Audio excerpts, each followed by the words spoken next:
लेकिन जैसे रिजल्ट आया 18-18 घंटे पढ़ाई करते हैं वो बच्चे। पढ़ाई का नतीजा ये होता है कि पेपर आउट हो चुका है, सबके पास आंसर चले जाते हैं। जो पढ़ने वाले बच्चे हैं उनका स्कोर एकदम डाउन हो जाता है, और जब स्कोर डाउन हो जाता है तो डिप्रेशन में जाना स्टार्ट कर देते हैं। देखिए, सरकार को कोई फर्क नहीं पड़ता, किसी की मौत हो जाए, आग लग जाए, कुछ भी फर्क नहीं पड़ना। आज इतने प्रदर्शन हो रहे हैं, क्या इनको कोई फर्क नहीं पड़ रहा कि आकर एक स्टेटमेंट दें? किस तरह से एनटीए अपनी मनमर्जी कर रहा है। पेपर लीक कहने के कई मामले आ गए हैं, लेकिन एनटीए इस बात को मानने को तैयार नहीं है। नीट में कई बच्चों के भविष्य दांव पर लगे हैं। हमारे साथ बातचीत करने के लिए आनंद प्रकाश जी हैं, डीयू में प्रोफेसर हैं। हम समझने की कोशिश करते हैं कि इस मामले से क्या हो सकता है, कितने भविष्य बच्चों का दांव पर है, क्या ये ठीक है, पेपर कैंसिल होना चाहिए नहीं, तमाम मुद्दों पर बातचीत करेंगे। सर, आपका स्वागत है। Thank you sir. ये जो एनटीए लगातार कह रही है कि कोई पेपर लीक नहीं हुआ, पेपर कैंसिल नहीं होगा, इसको कैसे देखते हैं सर?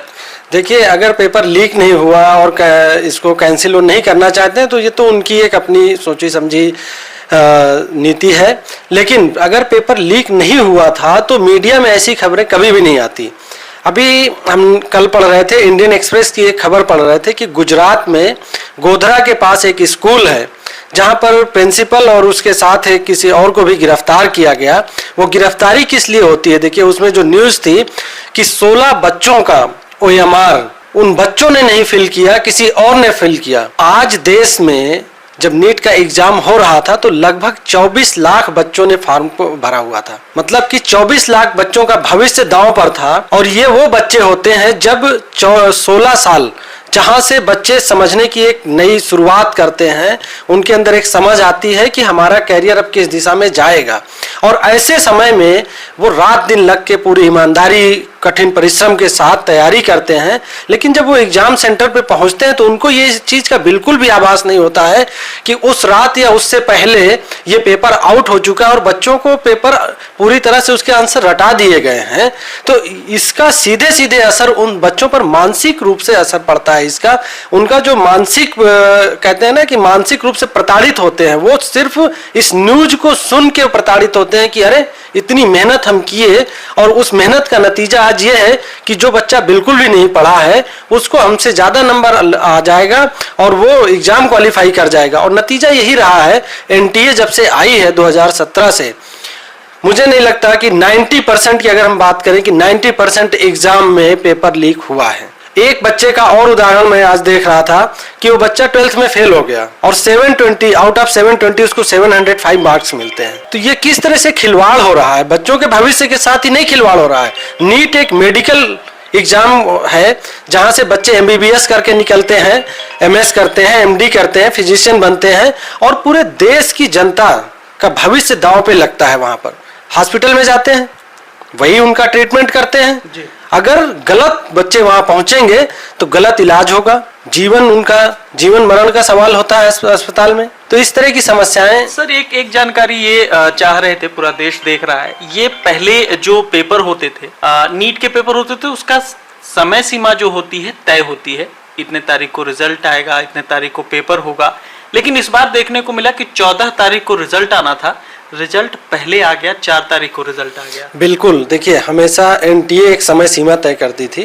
25 दिन, जिस दिन एग्जाम हो जाता था उसके 25 दिन बाद आंसर की वो देते थे।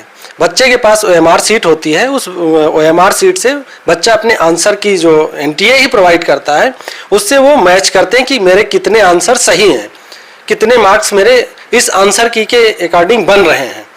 एक बच्ची का आया था न्यूज में, मध्य प्रदेश की वो लड़की है, अभी वो कोर्ट भी जा रही है। उसने अपने मार्क्स कुछ और जोड़े थे, नंबर उसके 600 समथिंग बन रहे थे, लेकिन जब रिजल्ट आता है तो रिजल्ट में 300 समथिंग उसको मार्क्स मिलते हैं। और दूसरी बात, करप्शन की जो बात उजागर हो रही है, कैसे हम ना ये बात करें करप्शन की, जब 4 जून को जिस दिन आंसर की आती है उसी समय पे जो है 10 दिन पहले 14 जून को रिजल्ट आना होता है, लेकिन अचानक से ऐसा क्या हो गया एनटीए में कि वो रिजल्ट पहले उनको और 10 दिन पहले रिजल्ट आउट करना पड़ा। तो कहीं ना कहीं धांधली थी, कहीं ना कहीं इस तरह की समस्याएं थी। उनको ये डर था कि ये धांधली उजागर हो जाएगी, तो इससे बचने के लिए उन्होंने जैसे ही आंसर की दिया तत्काल ही रिजल्ट आउट कर दिया, ताकि बच्चों में एक जो कोचिंग सेंटर जहां बच्चे पढ़ने के लिए जाते हैं, तो बच्चे और कोचिंग सेंटर में एक ये माहौल बनना शुरू हो जाएगा कि अरे हमने तो इतने क्वेश्चन अटेम्प्ट किए थे, उसके आंसर ये बनते हैं, उसके अकॉर्डिंग वो अपना सारा सब मैचिंग करना स्टार्ट करेंगे। लेकिन जब 10 दिन बाद रिजल्ट आता तब तक तो पूरी प्रक्रिया पूरी हो जाती। सभी बच्चे जो है अपने टीचर से बात करके कि उन्होंने आंसर सही टिक किया था और उसका ये की आया हुआ है, उससे इतना मैच करता है, मेरे इतने मार्क्स बनते हैं। 10 दिन में सारा सब कुछ हो जाता है और 10 दिन में पूरी तैयारी के साथ जब रिजल्ट आता तो उस रिजल्ट पे क्लेम करने के लिए पूरी तरह से वो तैयार बैठते। आज जो हमें देखिए 4 जून को रिजल्ट आया, आज 10 दिन हो गया, माहौल उस 2-3 दिन तक तो एकदम शांति रही, खामोशी छाई रही। लेकिन आज पूरे देश में ये 24 लाख जो बच्चे हैं, ये बच्चे ही नहीं, इनके पेरेंट्स भी आज प्रोटेस्ट के लिए उतर चुके हैं, सड़कों पर उतर चुके हैं। लोग कोर्ट का रुख कर रहे हैं कि नहीं, हम ये नीट एग्जाम कैंसिल करवाएंगे। हमें इसके लिए एक एजेंसी, सरकारी एजेंसी हो जो निष्पक्ष जांच करे। अभी देखिए मैं कल पढ़ रहा था दैनिक जागरण, या आज की खबर है, एनटीए ने एक कमेटी बनाई है। उस कमेटी का चेयरमैन किसको बनाया है? अपने ही गवर्निंग बॉडी के चेयरमैन को उस कमेटी का चेयरमैन बना देते हैं। तो कैसे निष्पक्ष जांच होगी? इन सभी बिंदुओं को अगर हम ध्यान दें, इन सभी बिंदुओं पर, तो इससे साफ जाहिर होता है कि एनटीए ने इस एग्जाम में बहुत बड़ा भ्रष्टाचार किया है। सर, एक बात ये थी कि 4 तारीख को रिजल्ट आने के पीछे कहीं ये कारण तो नहीं था कि लोकसभा चुनाव, आम चुनाव के रिजल्ट आने हैं, उस रिजल्ट के बीच में ये बच्चों की बात कौन करेगा, देश में सरकार की बात होगी, तो कहीं ये साजिशन हुआ कि 4 तारीख को रिजल्ट आए? बिल्कुल, सरकार और एनटीए दोनों की मिली भगत है। आखिर जब 2017 तक सब कुछ आसानी से चल रहा होता है, सीबीएसई बोर्ड एग्जाम करवाती थी, entrance exam, UGC entrance exam करवाता था, तब तो ये सब चीजें नहीं सुनने को आती थी कि आज पेपर लीक हो गया, यूपी में पेपर लीक हुआ, राजस्थान में पेपर लीक हुआ, ये सब सारी खबरें तो नहीं आती थी। लेकिन अचानक से सरकार ने 2017 में इस डिसीजन को, इसको खत्म किया कि अब यूजीसी और सीबीएसई बोर्ड एग्जाम नहीं करवाएगा। अब एग्जाम एक एनटीए ऑटोनॉमस संस्था है, सबको पता है कि सरकार किसके लिए इसको पूरा टेंडर दिया एनटीए का। 4 जून ऐसा दिन था जिस दिन सुबह से ही लोगों के मन में ये था, सब कुछ लोग भूल चुके थे। उस दिन सबको रिजल्ट का इंतजार था कि आज लोकसभा के चुनाव का रिजल्ट आएगा, देश में सरकार बनेगी, किसकी बनेगी ये किसी को नहीं पता था 10 बजे तक। उसके बाद क्योंकि पूरा माहौल ऐसे पूरा जनता के बीच में और न्यूज में सिर्फ और सिर्फ एक ही चीज चल रही थी कि लोकसभा चुनाव के नतीजे आ रहे हैं, और उसी दौरान इस रिजल्ट को लेकर एनटीए आती है। उस एकदम क्लियर कट ये था दोनों रिजल्ट को लाकर कि लोकसभा चुनाव के जो रिजल्ट्स हैं वो न्यूज में, मीडिया में टॉप पर रहेंगे और इसको दबा दिया जाएगा।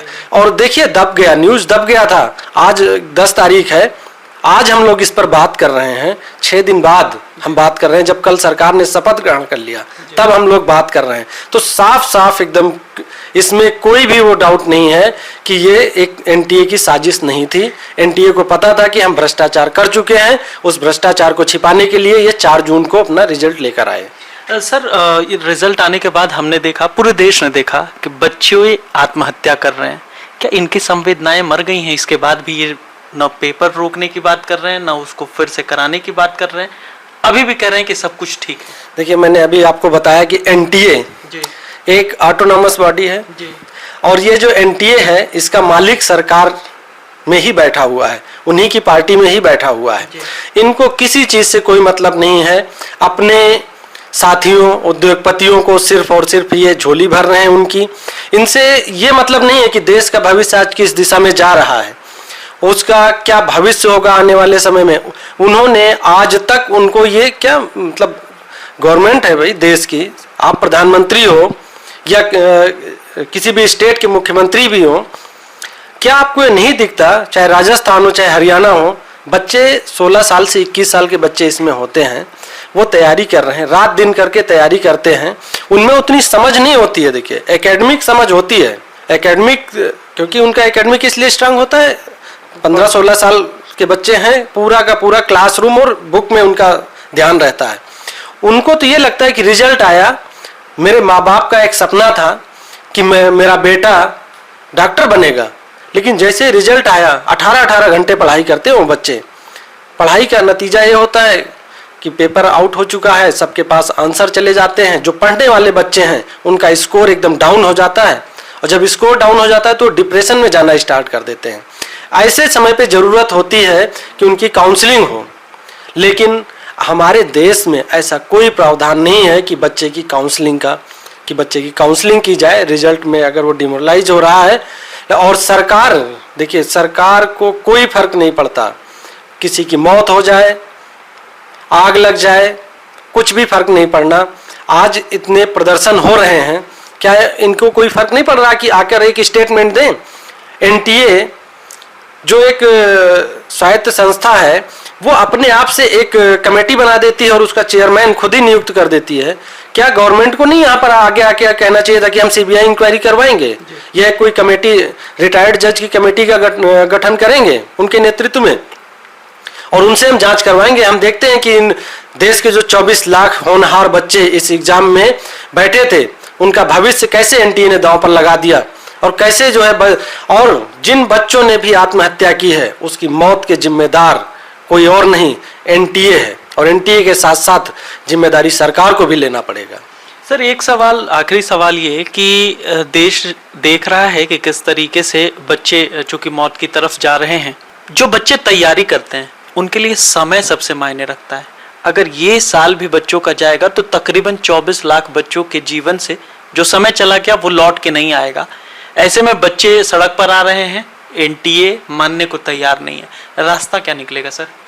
देखिए ये एक बहुत भागम भाग का समय होता है, कंपटीशन इतना ज़्यादा है, बच्चा क्लासरूम में जाता है तो कोचिंग क्या है, शिक्षा माफिया बैठे हुए हैं, वो शिक्षा माफिया सरकार से जुड़े हुए हैं। क्लासरूम में 500 की स्ट्रेंथ होती है, 400 500, बच्चा अपने आप को वहाँ पे कंपेयर करता है अपने साथी से, आगे पीछे जो बैठते हैं क्लास में जो बच्चे हैं या दूसरे क्लास में जो बच्चे हैं उनसे अपने आप को कंपेयर करता है, और ये देखता है कि मैं आज 11th का एग्जाम दिया हूँ, कल 12th का एग्जाम दे के नीट का एग्जाम देने जा रहा हूँ, मेरे साथ के बच्चे एग्जाम क्वालिफाई कर गए, लेकिन मैं इतनी मेहनत करके इस एग्जाम को नहीं क्रैक कर सका। क्यों नहीं क्रैक कर सका? क्योंकि पेपर लीक हो गया। जो बच्चे घरों में बैठे थे वो बच्चे एग्जाम क्वालिफाई करके आ चुके हैं, जो तैयारी कर रहे थे वो तो पीछे रह गए। अब जब वो पीछे रह गए तो वो डिप्रेशन में जाना स्टार्ट कर देते हैं। जब डिप्रेशन में जाएंगे तो उनका मानसिक संतुलन बिगड़ने लग जाता है। ऐसे समय पे हमें ज़रूरत होती है कि उनकी सही से काउंसलिंग हो उन बच्चों की। आज देखिए पेरेंट्स क्यों उतर रहे हैं सड़कों पर? क्योंकि उनके अपने बच्चों के भविष्य की चिंता है। सरकार को भविष्य की चिंता नहीं है, सरकार को सिर्फ अपना वोट लेना है, सरकार चलाना है, गद्दी पे बैठना है। लेकिन पेरेंट्स आज सड़कों पर उतर रहे हैं क्योंकि उनको अपने बच्चों का भविष्य देखना है। वो चाहते हैं कि अपने बच्चे को कोचिंग में एडमिशन उन्होंने कराया है, बच्चा उनका पढ़ लिख के आगे आएगा, उनका नाम रोशन करेगा। लेकिन ऐसे समय में जब रिजल्ट आउट हो जा रहा है तो ये जरूरी हो गया है कि इसकी निष्पक्ष जांच हो, ये पेपर कैंसिल होना चाहिए और सरकार को आगे आकर इस पर जवाब देना चाहिए कि हम इस पेपर को कैंसिल कर रहे हैं। और अब ये पेपर एनटीए से लेकर या तो यूजीसी कंडक्ट करवाएगी या फिर यूपीएससी कंडक्ट करवाए या फिर सीबीएसई को फिर से वापस दे दिया जाए, वही लोग इस एग्जाम को कंडक्ट करवाएं, जिससे बच्चों को और पेरेंट्स को सहूलियत हो सके। ये हमारे साथ आनंद प्रकाश थे जो कह रहे थे कि इस देश में जब से एनटीए आई है तब से पेपर लीक के मामले लगातार हो रहे हैं। इस पे रोक लगनी चाहिए क्योंकि जिस तरीके से बच्चे आत्महत्या कर रहे हैं, बच्चे डिप्रेशन में जा रहे हैं, यह हम सब की जिम्मेदारी है कि उसको रोका जाए। आप बने रहे महाखबर के साथ। मैं सुधाकर सिंह, धन्यवाद।